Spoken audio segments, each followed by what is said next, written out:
Good afternoon, YouTube. Welcome back to the African Allure Outdoors. Hope you guys are doing well this week. Okay, so today I want to share with you some of the tips for hunting at night. In this last few days, I got a message from a guy that went bush pig hunting, and he said to me that he actually shot over a bush pig. And why would that be the case? Would it be because it's cold? There's a number of reasons. So today I thought I'd share with you a number of tips that I use to help me in the blind itself. So let's start. The first thing I think is very important is that, we all go to the range or we go to our gardens and we throw arrows at a broadhead butt for a couple of hours. Some of us for only a few minutes a day. But how we judge our groupings is we judge them after we're warmed up. So we might have fired 10 or 15 arrows, maybe even 50 arrows, who knows. But the fact of the matter is that normally when you climb into a blind, you are in the first place cold. Your muscles are not warm, you've got no muscle memory. Maybe your fitness is not up to speed or where it should be. So there's a number of mitigating factors that can actually affect that one shot, that critical shot, so to speak. So my advice to you is practice your cold shot. That first arrow of the day is the shot that you should be aiming to improve. Not the 10th shot or not the 5th shot, but the first shot. So check yourself every day that you go and practice. Maybe you're going on a hunting expedition and you're practicing before you get out into the field.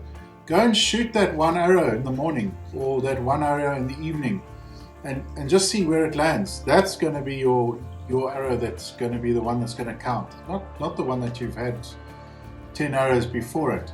So I think that's very important to practice your cold shot. The other thing as well is what I would suggest to you is those of you that live in sunny, warm places, get up early in the morning while it's still cold. Do your cold shot while the air temperature is cold.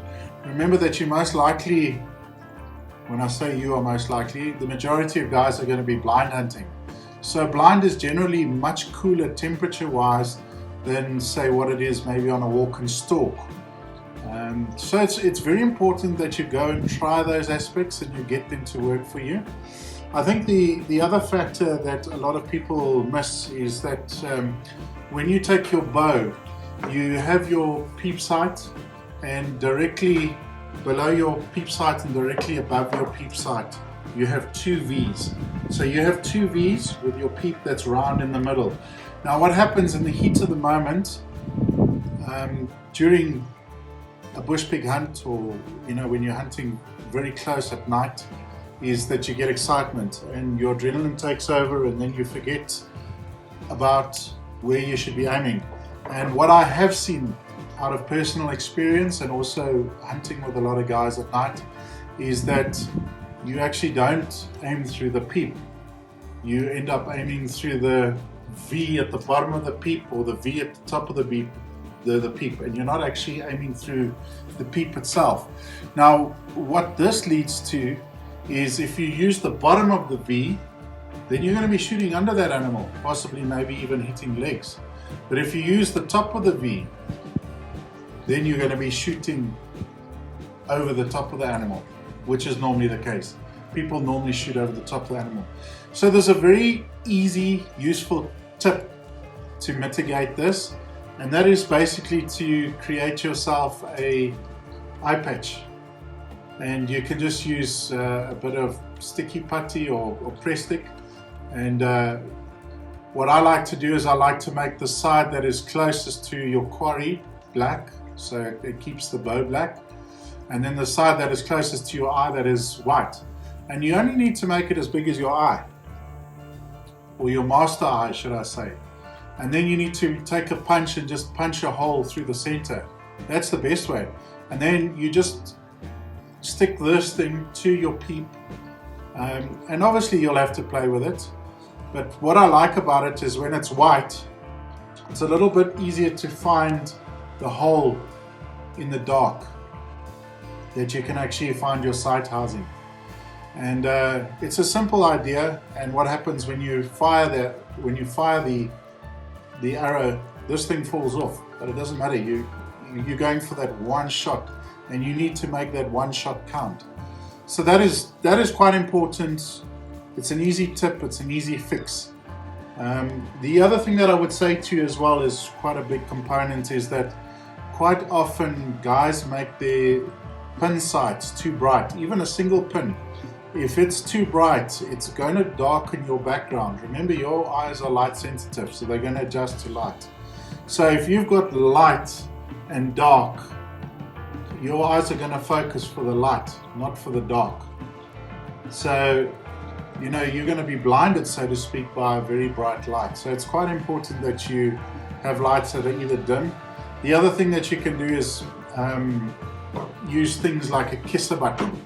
Now, a kisser button is normally just above your knock point. It just depends where you anchor.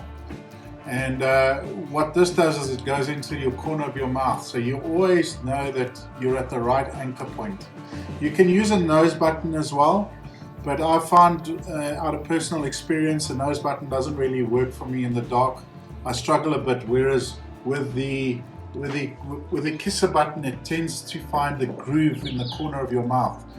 And like I say, each archer must find his own groove there and work with that. But if you've got that, if you use a kisser button, almost you don't need to use a peep sight. You can almost just use the string and shoot. As long as your bow is level, you should be good to go. Talking about leveling of bows, I think you know, people don't understand enough about stabilizers and the use of stabilizers. In my bow's case, I have just a front stabilizer. You will see that I have a lot of weight up front here. What the front stabilizer does is when you are at full draw and you're ready to go, it basically just balances your bow that you haven't got too much weight forward, or you haven't got too much pull back here. And quite a good way to judge this is to watch your release. When you release, your bow mustn't jump up. If guys don't have enough weight on the front of the arrow, then the arrow tends to rise on release. It actually needs to, when you release, it needs to stay still and even roll forward after the shot. Roll it out of the way. You know, that way you maintain your form. If you're jumping the bow on release, you're going to have this movement of your arrow that is going to probably tail down a bit every time. So it's, you know, these are just small things that one needs to look at. What I would suggest is also check how your bow is balanced. The trend these days is to use a side stab.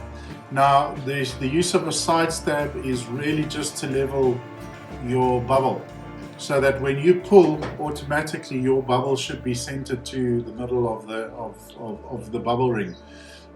So they are useful tools. I don't personally use one, but a lot of guys do, especially if they're carrying things like quivers on the side. The other thing that I would also say to you is it's quite important to get weight down as low as possible in your bow. If you don't like running lots of weight up front here, try and get extra weight and put weight in the bottom of your bow. Yeah. If you take an arrow and you hold it like a bow, there's a lot of movement this way, okay? So if you drop the weight down to the bow, it's a much more stable platform to shoot from. And that's the methodology between putting weight at the bottom of the bow, is just to create that stability. That center of gravity now is down below, and you're good to go. And your bow is going to naturally, when you release, it's going to roll forward. So those are quite important things when shooting at night. The other factor that I've seen that happens quite a lot is the guys use rests that don't maybe trap the arrow so well. I like these rests that have got a long prongs on them, and your arrow doesn't fall out of there easily. You're not shooting off the side of the rest or between the rest and the riser, and that helps a lot. Whisker biscuits, that's, you know, a lot of people criticize whisker biscuits, but at night those things work wonderfully.